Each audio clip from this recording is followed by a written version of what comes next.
Great, thank you. And I think we're at time to move on. So Courtney, I'm going to turn it over to you. Great.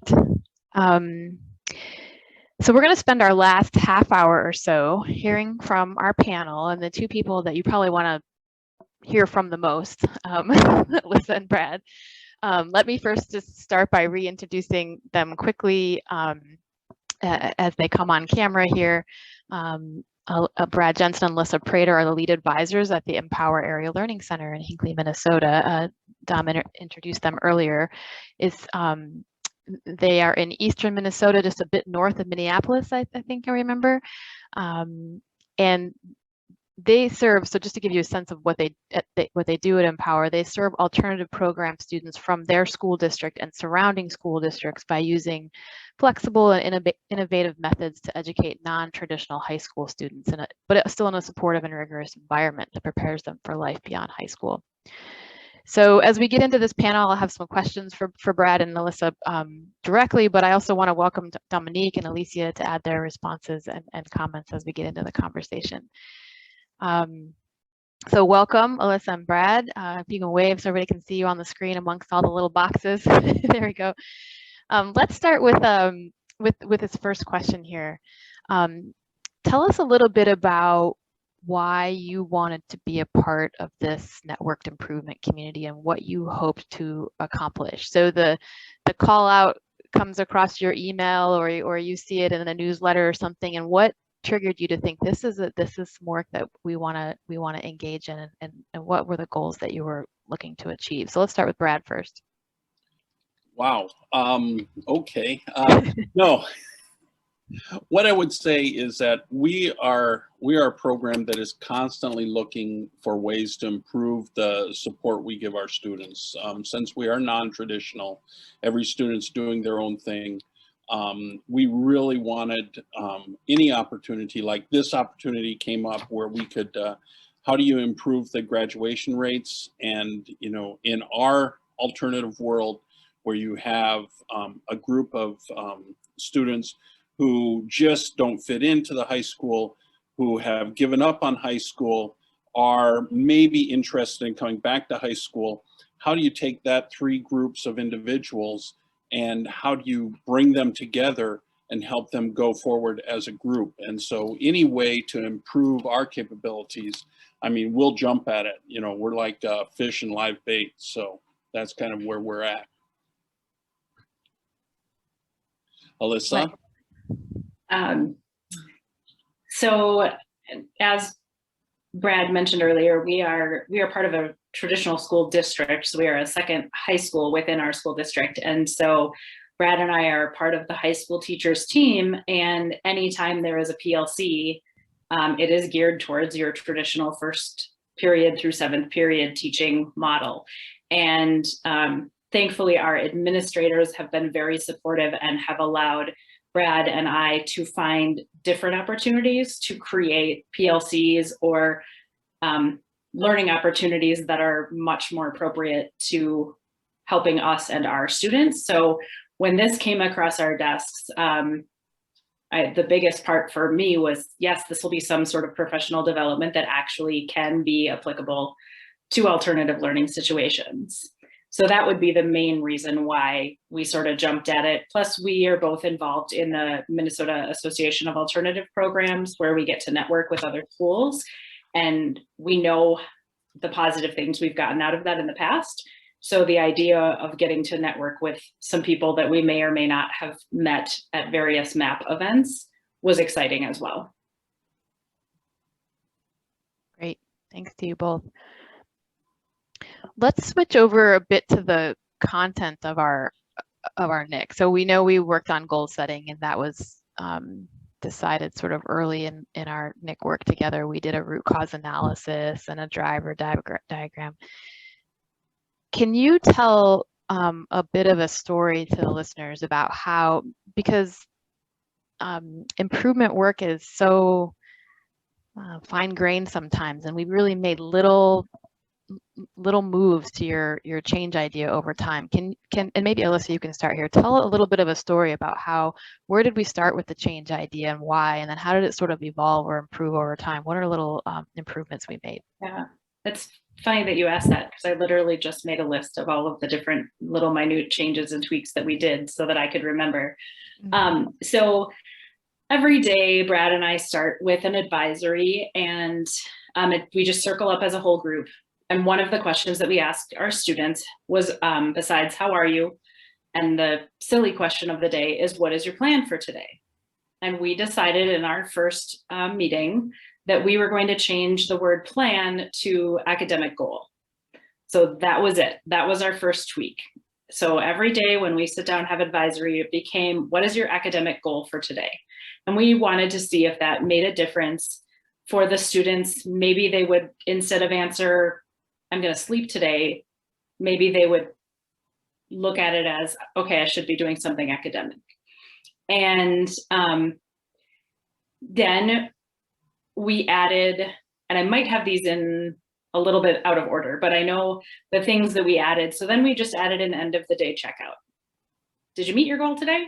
Did you not? Okay, great. Oh, no. Okay, we'll try again tomorrow. Eventually we added a midday check-in with reflection. So it was, are you on track for your goal? Are you not on track for your goal? And why or why not? Then we added, at the end of the day, we asked a little bit more detailed questions of reflection. And the midday check-in was more of an individual conversation with students, and the end of the day checkout was more of a group conversation. And we found the students really starting to encourage one another in those group conversations, cheering each other on, congratulating each other when they met their goals, things like that. And then ultimately we moved to actually doing a goal sheet that they filled out. But most of the year we didn't do any the students didn't do any writing of any goals. Brad and I just took notes on it, and then, noted whether they said yes or no and what their reflections were. And you had mentioned earlier the technology. The reason why we used the texting in this process is that last year our school was entirely hybrid. So I have an advisory of 10 students. Brad has an advisory of 10 students. Brad's students came in on Mondays and Tuesdays, and mine came in on Thursdays and Fridays. But in order to get counted as present for the days that they were remote learning, the students did have to communicate with us. And so I don't remember at what point in the process, but I started, instead of just saying, hey, are you out there today? I started texting, what is your academic goal for today? And started using that same language in my text communications with the students on their off days. Mm-hmm. Thanks, that's great. Anything I see we have a question there, but anything you want to add, Brad, before we go to this question in the chat box? No, that was a pretty good roundup of how we proceeded. Yeah. Well, it's a great question from Brian, and I was going to ask something similar about what kind of data did you collect? And so he's asking, this kind of specificity is really helpful. Thank you. How did you determine if these tweaks were working? So we're pretty lucky in the fact that what we do is, as opposed to report cards or mid-quarter report cards, we give out every 2 weeks a student and their parent or guardian get a progress report that shows the number of credits, what they've been working on, and the number of credits they've earned in that 2-week period.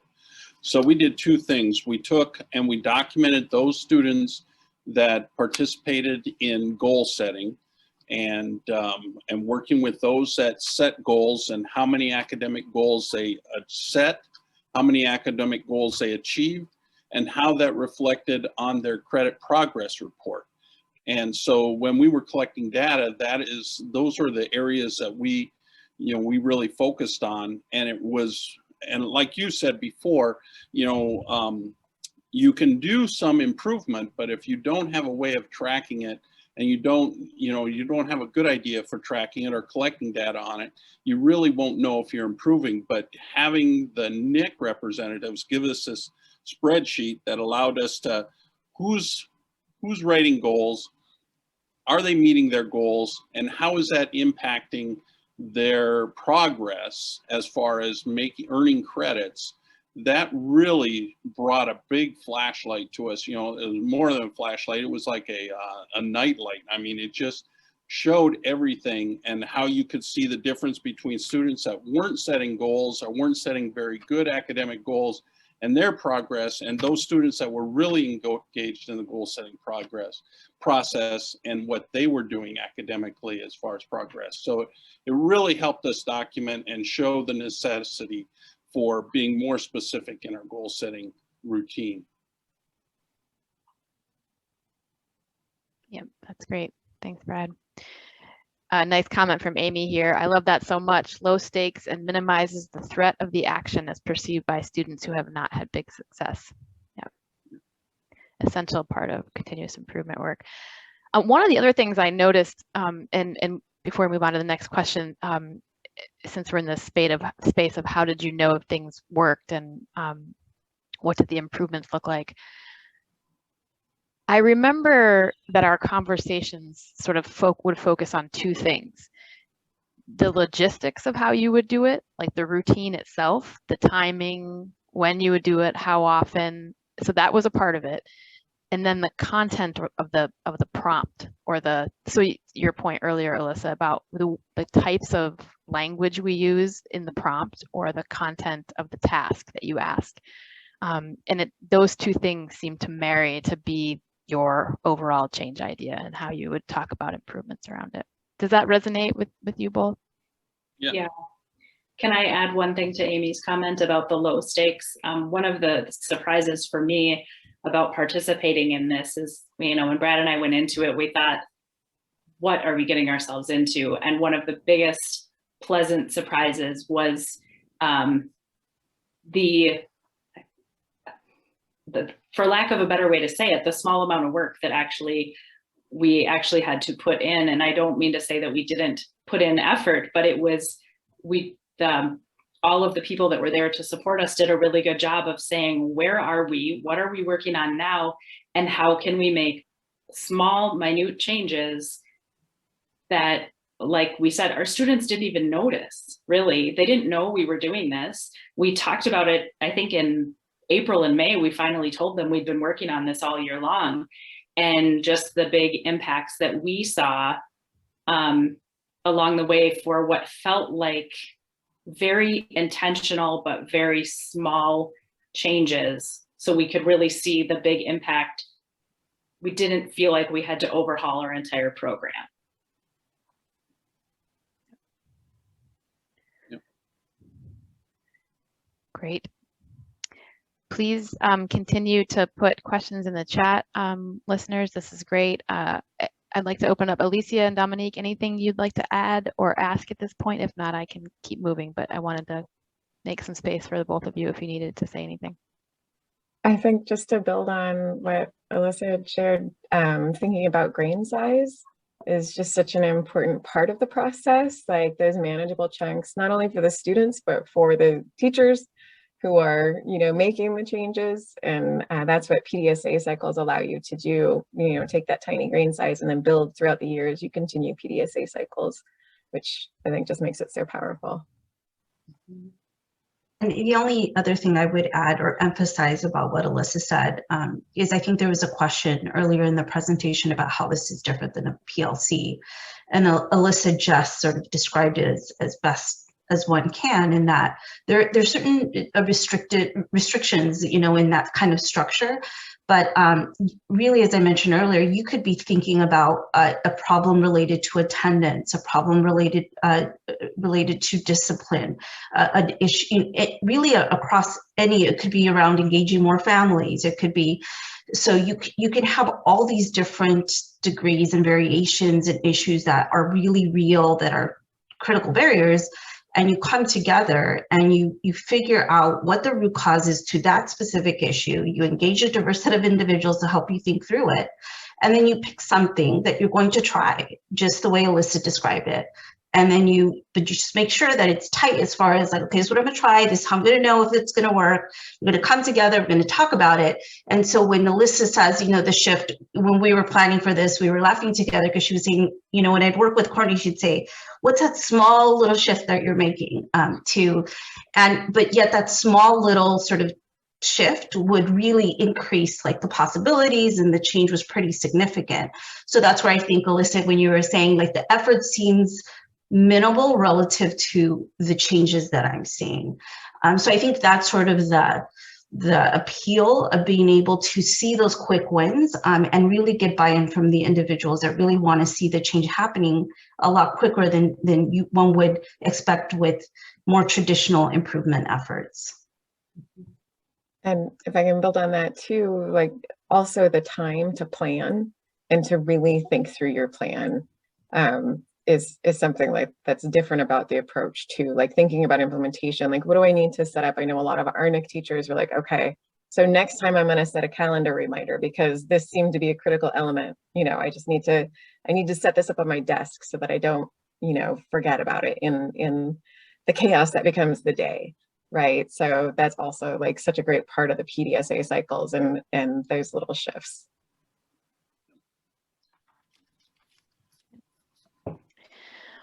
Okay, let me ask you both, Brad and Alyssa. We'll start with Brad. What did you find to be the most challenging aspect of the PDSA work or our NIC work together? Probably the most challenging was keeping up on the actual data collection. So we would do the goal setting, we would do the texting, we'd get the information in, we would do the progress reports, we would do the chats with the students, the one-on-one kind of counseling with the students, but getting that onto that spreadsheet was probably the most challenging. Yeah, I would say that was making sure that we just took the time to say, oh, have you updated your spreadsheet yet? And that was nice working together in a small space that we do. We would be able to remind each other, you know, hey, have you updated your stuff yet? No, but thanks for a reminder. I'll update mine now. So that was the biggest thing. Yep. How about you, Alyssa? I would say that when we switched over from just having conversations with the students to having the students start to fill out the goal sheets, that was when we started to see a lot of pushback. And that was challenging for me to not get really frustrated by that, because I felt like everything up to that point had been just sort of like one success after another, and this snowball was rolling. And then that to me felt like we hit a wall, and I was like, oh no, did we just implode this entire process and I don't really know why that was. I don't know if it was in our approach or if it was just that it was springtime and the students were ready to be outside, or how that worked. But that was a struggle for me. Can you say more about what the would they be specific in their pushback? And I'm asking because, you know, part of what's challenging about this improvement work and change ideas is, especially in education, is we rely on routines, right? Adults do and students do. And so we're trying to disrupt routines, I think, in a lot of ways with these. So, and that can be challenging. So that's what's driving my question. What kind of pushback? Was the writing? I think that maybe writing it down made it more of an assignment or a have to, you know, or made it, you know, more like, oh, this is schoolwork. And I don't go to that kind of school. You guys don't give me assignments. You don't make me fill out worksheets. And so, you know, I find it funny that I could have the same conversation with a student throughout the day, and I could have filled out their goal sheet for them. But when we asked them to fill it out, they would be like, yeah, I'll get it to you later. Yeah. So. And see, and that's like a person, you know, like the person who's got in the chat, 90 students. I mean, we deal with a small group with, you know, 24 students in our day program.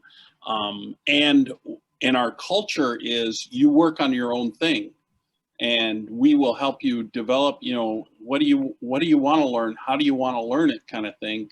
And then you come in, like Alyssa says, and you say, okay, you want to do what you want to do, but we have this task for you to do. It's like, whoa, this is not what I want to learn.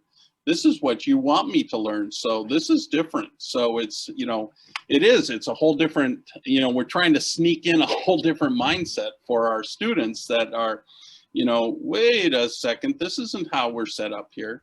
And so, you know, it's just how you got to couch it with them, you know, and just, you know, bring it back around to what they want to learn. And okay, this is what you're working on. How can we get you where you want to be working on that? And it took us some time to figure out how do we approach some of our students to make them feel comfortable doing something that they seen as additional work outside what our focus is to get credits and graduate. Now you're telling me I've got to do this that has nothing to do with me getting credits and graduating, you know, and explaining to them, you know, in different terminology. Yes, it does have a lot to do with how you're going to graduate.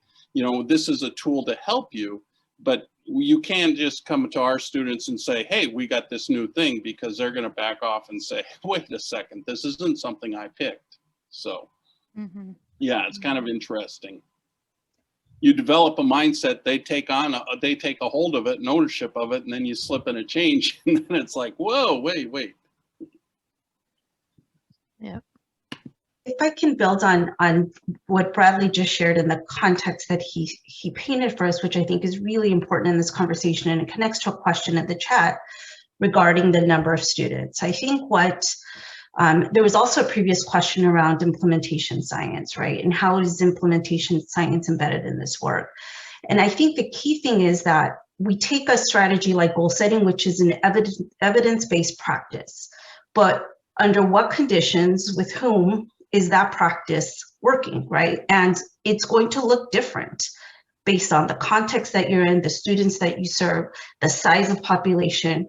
So I think that's sort of the beauty of the NIC, is that you can test what you know to be what the research says is an evidence-based strategy, but how do you apply it in your contextualized settings, right?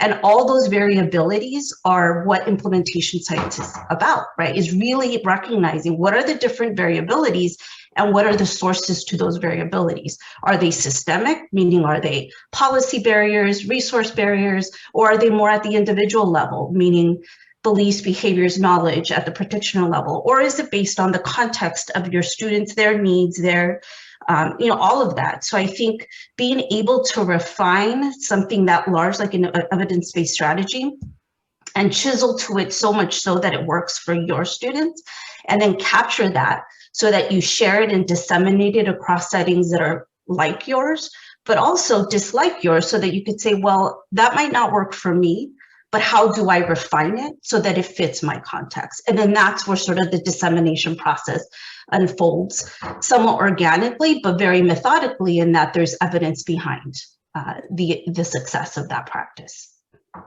And just to build on that, to give an example from the NIC of exactly what you were talking about, Alicia, some of our teachers who had sort of a larger population of students they were dealing with would identify a smaller group of students to test the idea in their implementation. And once they got that nailed down, they would scale it out to all of their students. So it was really about like thinking about grain size and implementation, and then getting the implementation correct. And now it's, you know, let's fit it to this broader context. But I've had some success here. I figured out what I need to do to kind of make it work with this smaller population of students. So that's just one specific example. Great, thanks, Alicia and Dom. Looks like we have a question from Amy. This last part makes me wonder, is there a reason why you didn't tell students what you were doing? When I was in the classroom, I always said what I was doing and why, but is there a drawback to doing that in this process? Maybe because it alters the data. Any thoughts on that piece, Alyssa and Brad? My first thought is just that we already always ask them, what is your plan for today? And so it was just a really easy place to switch that to what is your academic goal. And when I said we didn't tell them what we were doing, I mean, like, we don't usually tell the students all of the professional development that we do behind the scenes when they're not here. So I guess at the beginning, Brad and I looked at it more of, this is something that he and I are doing to improve our approach and our instruction with the students. And then we did eventually tell them, you know, that we were tracking the data. And but initially, I think it was like, oh, this is so simple. All we have to do is change 2 words and we can keep doing what we've been doing. And let's see if that makes a difference. I feel like, especially with alternative learners, like as Brad said, it takes them a while to get into the mindset of coming from a traditional 7-period-a-day high school where their teachers tell them what they're learning, when they're learning, how they're learning it, and when the assignment is due, to coming into our setting where we say, you don't have any due dates, you don't have any assignments, you actually have to tell us. If you want due dates and assignments, we'll help you build them, but it is very student directed here. And once you give them that autonomy and that agency, then anything that you might try to do to change their course, they will call you on it and they will buck at it. And you know, it's the plus and minus of working in the environment that we work in. And I would say overall, it's a big plus to have the students direct their own learning. But I guess I just didn't want them to feel like they were being manipulated in some way, when it didn't, to me, feel like a big manipulation. It was just a word choice change that we started with. Yeah, and I think the big thing is that when we said we didn't tell the students what we were doing, we didn't tell them we were involved in a NIC process. We were developing, in our classroom all year, you know, we talked about goal setting. We talked about, you know, we talked about all these things, the pluses and minuses of, you know, setting good goals, setting bad goals, that, you know, so it wasn't like we kept that a secret. The thing we didn't let them know about was that we were involved in a data collection process. That was the thing that we thought that it really didn't matter to them. And we didn't want to skew the data by letting them think that, oh, if they're collecting data on this, I might want to change the way I'm acting because that will help them or hurt them with their data. We wanted to kind of neutralize that collection aspect. That makes good sense. Okay, so we talked about the most challenging aspect of participating in the NIC. What would you say was one big success from having participated in this NIC? One big successful takeaway. Let's start with you, Brad. Oh, shoot.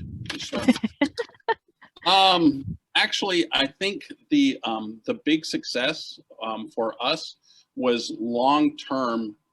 We got so much as far as products out of it, and the products were just 2 sheets of paper, but developing that concept of weekly goals and daily goals with our students, the midday reflection, just the things that other schools were learning and could bring into the NIC, that helped us also. That collaboration outside of our school that the other 2 schools were able to bring in, and when we were talking to them and going over the process and going, oh, wow, you were having problems or had success in that area. I never thought to change it around that way, you know, and we were having difficulties here, and this is how we, you know, I think the biggest success was working with schools out other than ourselves and coming up and seeing different ways of implementing it.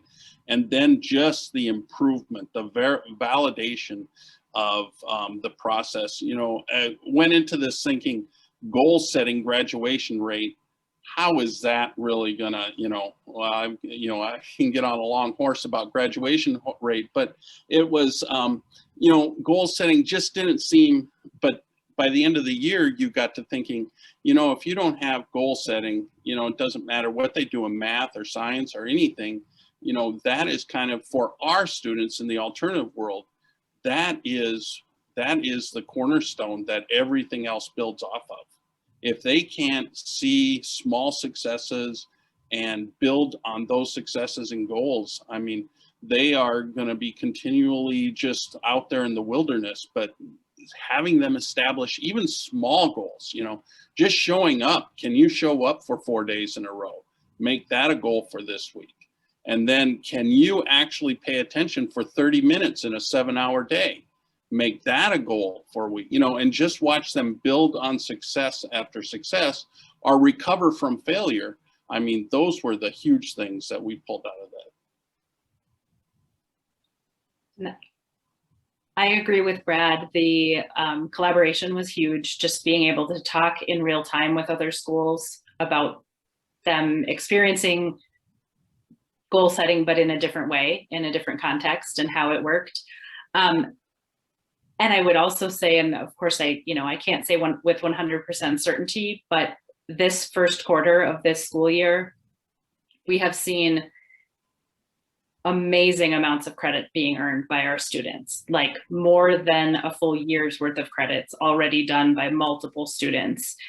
And I can't help but think that that has something to do with that underlying routine that we built into place last year and talking about those academic goals. I know part of it is also being back in the building, the 4 days a week instead of 2 days a week. And now they're with 20 peers to, throughout the day instead of just 10, but it's still, I just have this sense that a lot of the success that we're seeing this year is a reflection of all of that time spent on this goal setting last year. Yay. Yeah, exactly. That's terrific. All right, I know we only have a couple of minutes left before I'm going to pass over to Dominique to close us out, but I wanted to give you your last question here. What advice would you give to other schools or school districts who would like to try improvement science and the networked improvement community approach? Do it 100%. Yeah. Do not hesitate. Like I said, I did worry at some point, is this going to be just another thing? But for us, it was a really good way to be connected with other schools similar to ours and get to have real-time conversations about what works and what doesn't work in our setting. So if you are a unique school that functions differently than maybe your neighboring schools or your neighboring districts, this would be a great way to collaborate with those people that you can't just, when you talked about rural, even our closest neighboring school is a minimum of 15, 20 miles, which I know it doesn't seem like a lot, but the schools that we participated with, if we would have tried to drive, that would have been like 4 hours, 5 hours, 6, 8 hours driving. So it was just a great way to really connect with people that we wouldn't normally be able to collaborate with. Yeah. Go into it scared. But it's nice to deal with people who are working on the research side of it, because when you're down in the trenches every day, that whole data collection thing is just like, really, do I, and it's amazing to watch data collection and to get somebody who's an expert in the improvement process. So, you can bring up this is what happened today kind of thing, and they can go, well, this is what you want to capture out of that. And it really helps, the person on the ground who isn't experienced or doesn't have the expertise in the improvement science process. You can bring your practical knowledge and they can overlay their expertise, and you can really come out with a really fine product in the end.